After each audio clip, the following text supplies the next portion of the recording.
मन हर्षित तजौ मोह अज्ञान।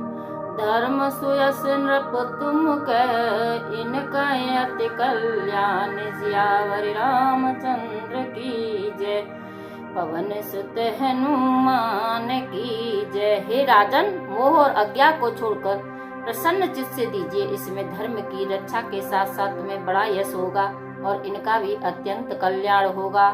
सुन राजा अति अप्रिय बानी, हृदय कंप मुखदित कुंभिलानी। चौथे पन पायौ सुतचारी, विप्र वचन नहीं कयो विचारी। ऐसी अप्रिय बाणी को सुनकर राजा का हृदय कांप उठा, मुख की शोभा मलिन हो गई। कहाँ ये विप्र, इस वृद्धावस्था में 4 पुत्र मिले, सो आपने विचार कर वचन नहीं कहा। मागौ भूमि धेनु धन कोसा, सर्वस देव आज से रोसा। देह प्राण ते प्रिय कछु नाहि, सो मुन देव निम सै कुमाही। आप पृथ्वी गौएं समस्त धन एवं खजाना मांगो तो मैं दे दूं। शरीर और प्राण से प्रिय कुछ नहीं है, सो हे मुनि देव मैं उसे भी एक क्षण में दे दूंगा। सब सुत प्रिय मोय प्राण की नाई, राम देत नहीं बने गोसाई। कह निश्चर अति घोर कठोरा, कह सुंदर सुत परम किशोरा। एक गोसाई, यद्यपि सभी पुत्र मुझे प्राणों के समान प्रिय हैं, तथापि श्री रामचंद्र जी को देते नहीं बनता। कहाँ ये भगवान ने कठोर राक्षस और कहाँ ये परम सुंदर के रूप किशोरावस्था के बालक। सुनि निप गेरा प्रेम रस सानी, हृदय हर्ष माना मुनि ज्ञानी। तब वशिष्ठ बहु विधि समुझावा, नृप संदेह नाश कह पावा। राजा की ऐसी युक्त प्रेम युक्त बाणी सुनकर विश्वामित्र जी अपने हृदय में प्रसन्न हुए। जब वशिष्ठ जी ने उनके अनेक प्रकार से समझाकर कहा, तब राजा का संदेह नष्ट हुआ। अति आदर दो तनय बुलाए, हृदय लाए बहु भांति सिखाए। मेरे प्राणनाथ सुत दो, तुम मुनि पिता आन नहीं को। राजा दशरथ ने प्रेम पूर्वक दोनों पुत्रों को बुलाकर अपने हृदय से लगाकर अनेक प्रकार की शिक्षा देते हुए कहा कि हे मेरे प्राणों के स्वामी दोनों पुत्र, तुम आज से मुनि जी तुम्हारे पिता हैं। सौंपे भूपति ऋषय सुते, बहुविध देह शीस।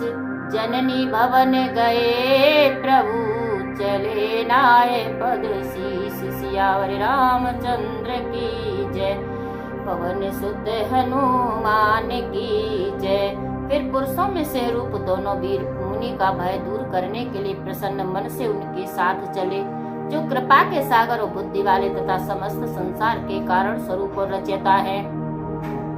अरुण नयन अरे बासु विशाला, नील जलद तन श्याम तमाला। कटपट पीत कसे बर भाथा, रुचिर चाप सायक दुहाता। जिनके लाल नेत्र विशाल वक्ष स्थल तथा नील कमल के श्याम तमाल के समान, जिनका शरीर है कमर में पीतांबर और श्रेष्ठ तरकस कसे, दोनों हाथ में सुंदर धनुष बाण धारण किए। श्याम गौर सुंदर दो भाई, विश्वामित्र महानिधि पाई। प्रभु ब्रह्मांड देव में जाना, मोहि हुत पिता तजे भगवाना। ऐसे श्याम और गौर वर्ण महानिधि दोनों भाइयों को पाकर विश्वामित्र जी सोचने लगे कि जो प्रभु ब्राह्मणों के देवता हैं, वे भगवान आज मेरे लिए अपने पिता को छोड़ दिए हैं। चले जात मुनि दीन दिखाई, सुन ताड़े का क्रोध कर धाई। एक बाण प्राण हर लीना, दीन जानते निज पद दीना। ऐसा सोचते चले जा रहे थे कि ताड़का राक्षस जी दिखलाई पड़ी। मुनि ने उसे रामचंद्र जी को दिखलाया। वह तुरंत वह सुनकर ताड़का क्रोध कर उन पर टूट पड़ी। तो रामचंद्र जी ने एक ही बाण से उसका प्राण हर लिया, दीन जान उसे अपना लोक भेज दिया। तब ऋषि निज नाथ जिय चाहा, विद्या निधि कह विद्या दीना। जाते लागन क्षुधा पिपासा, अतुलित बल तन तेज प्रकाशा। तब ऋषि ने अपने स्वामी को हृदय से पहचान कर विद्याओं के निधि श्री रामचंद्र जी को यह विद्या प्रदान की जिसमें भूख प्यास न लगे और शरीर में अत्यंत बल तथा तेज का प्रकाश बढ़े। आयुध सर्व समर पे प्रभु निज आश्रम आन, कंद मूल फल भोजन दीन भक्त हित जान, सियावर रामचंद्र की जय, पवन सुत हनुमान की जय। इस प्रकार विश्वामित्र ने प्रभु को समस्त आयुधों को समर्पित कर फिर आश्रम में जाकर उन्हें भक्त हितकारी जानकर कंदमूल और फल भोजन करने को दिए। प्रातः का मुनि सन रघुराई, निर्भय यज्ञ करो तुम जाई, होम करने लागे मुनि झारी, आप रहे मख की रखवारी। प्रातः काल होने पर श्री रामचंद्र जी ने मुनि से कहा कि अब आप जाकर निर्भय यज्ञ कीजिए। फिर तो मुनि यज्ञ करने लगे और स्वयं प्रभु यज्ञ की रक्षा में नियुक्त हो गए। सुनि मारीच निशाचर कोही, ले सहाय धावा मुनि द्रोही, बिनु पर बाण राम ते मारा, सतयोजन गा सागर पारा। तब यज्ञ हो रहा है यह सुनकर मारीच ने अत्यंत क्रोध करके अपने सहायकों को साथ लेकर धावा किया। रामचंद्र जी ने बिना भर के बाण से मारकर उसे समुद्र के 400 योजन की दूरी पर पहुंचा दिया। पावक सरसु बाहु पुने जारा, अनुज निशाचर कटक सहारा, मारे असुर ध्वज निर्भय कारी, अस्तुति करहि देव मुनि धारी। फिर सुबाहु आया तो श्री रामचंद्र ने अग्नि बाण चलाकर मारा। तब तक लक्ष्मण ने समस्त राशि सेना का संहार कर दिया। ब्राह्मणों को निर्भय करने वाले प्रभु ने सब राक्षसों को मार डाला। देवतागण आकाश मंडल में आकर श्री रामचंद्र की स्तुति करने लगे। तय पुण्य कछुक दिवस रघुराया, रहे कीन विप्रम पर दाया, भगत हेतु बहु कथा पुराना, कहे विप्रयद्यप प्रभु जाना। श्री रामचंद्र जी कुछ समय तक ब्राह्मणों पर दया भाव रखते हुए वहां वास किए। ब्राह्मण भक्ति युक्त पौराणिक कथाएं कहते यद्यप भगवान सब कुछ जानते थे। तब मुनि सादर कहा बुझाई, चरित एक प्रभु देखिए जाई, धनुष यज्ञ सुन रघुकुल नाथा, हर्ष चले मुनिवर के साथा।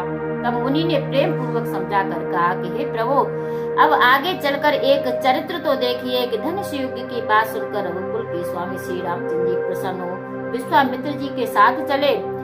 आश्रम एक दीख मग माही, खग मृग जीव जंतु तह नाही, पूछा मुनि शिला प्रभु देखी, सकल कथा मुनि कहीं विशेषी।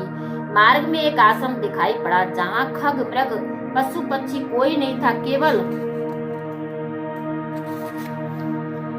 एक पत्थर की शिला पड़ी थी।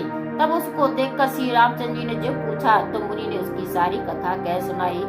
गौतम नारी साप बस उपल देह धरि धीर, चरण कमल रज चाहती और कृपा करो रघुवीर, सियावर रामचंद्र की जय, पवन सुत हनुमान की जय। ये गौतम की स्त्री है जो सांप के बस शिला रूप हो गई है। ये धैर्य धारण किए आपके चरणों की धूल को चाहती है। सो हे रघुकुल के वीर श्री रामचंद्र जी, इस पर कृपा करो। पर सत पद पावन शोक न सावन, प्रगट भई तप पुंज सही, देखत रघुनायक जन सुखदायक, सन्मुख होय कर जोर रही, अति प्रेम अधीरा पुलक शरीरा, मुख नहीं आवे वचन कही, अतिशय बड़ भागी चरण लागी, युगल नयन जल धार बही। तब उस पवित्र और शोकनाशक चरणों का स्पर्श होते ही तप की राशि अहिल्या प्रकट हो गई और श्री रामचंद्र जी को देख हाथ जोड़कर खड़ी हो विनती करने लगी। उनका शरीर पुलकायमान हो गया, मुख से कोई शब्द निकलना कठिन हो गया। तब अपने को भाग्यशालिनी जानकर अहिल्या भगवान के चरणों पर गिर पड़ी और दोनों नेत्रों से जल की धारा बह चली। धीरज मन की ना प्रभु कह दीना, रघुपति कृपा भक्ति पाई, अति निर्मल बानी अस्तुति ठानी, ज्ञान गम्य जय रघुराई। मैं नारी अपावन प्रभु जग पावन, रावण रिपुजन सुखदाई, राजीव बिलोचन भव भय मोचन, पाहे पाहे शरण आई। किंतु मन में धैर्य धारण कर उसने प्रभु को पहचान लिया और उसे श्री रामचंद्र जी की कृपा से भक्ति प्राप्त हो गई। फिर वह अत्यंत निर्मल वाणी में यह स्तुति करने लगी कि हे रामचंद्र जी, आप ज्ञान से जाने जाते हैं, आपकी जय हो। मैं स्त्री हूँ, अपवित्र हूँ, किंतु आप प्रभु तो संसार को पवित्र करने वाले, भक्तों के सुखदाता और रावण के शत्रु हैं। हे राजीव लोचन, आप संसार के भवजाल रूपी दुखों को नाश करने वाले। हे प्रभु, मैं आपकी शरण आई हूँ, त्राहि माम त्राहि माम। मुनि साप जो दीना, अति भल कीना, परम अनुग्रह में माना, देखऊं भरी लोचन भव भय मोचन, एह लाभ शंकर जाना। बिनती प्रभु मोरी में मति भोरी, नाथन बर मांगो आना, पद कमल परागा रस अनुरागा, मम मन मधुप करे पाना। ए प्रभु, मुनि जी ने जो साप दिया वह बड़ा अच्छा किया, मैं उनका बड़ा उपकार मानती हूँ। शंकर जी जानते हैं कि उससे मेरा बड़ा लाभ हुआ। जो आज अपने नेत्रों से भरपूर आप भव मोचन प्रभु का दर्शन किया, सो हे प्रभु, मेरी एक विनती है कि मैं बहुत भुलक्कड़ स्वभाव की हूँ। हे नाथ, दूसरा कोई वर न मांग कर केवल यही वर मांगती हूँ कि प्रभु के चरण कमलों के पराग धूलि उसमें रस में मेरा मन भोरे के समान लगा रहे।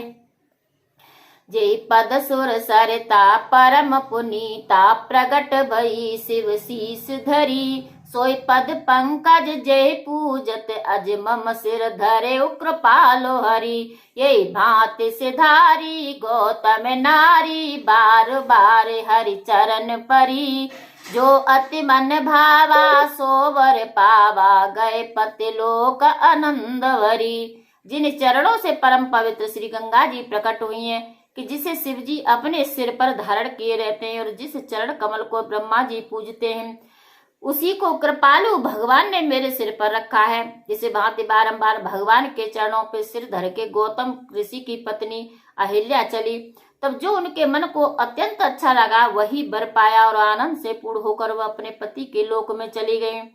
अस प्रभु दीन बंधु हरे, कारण रहित कृपाल, तुलसीदास सटताए बजो, छाड़ कपट जंजाल, सियावर रामचंद्र की जय, पवन सुत हनुमान की जय। मंगल भवन मंगल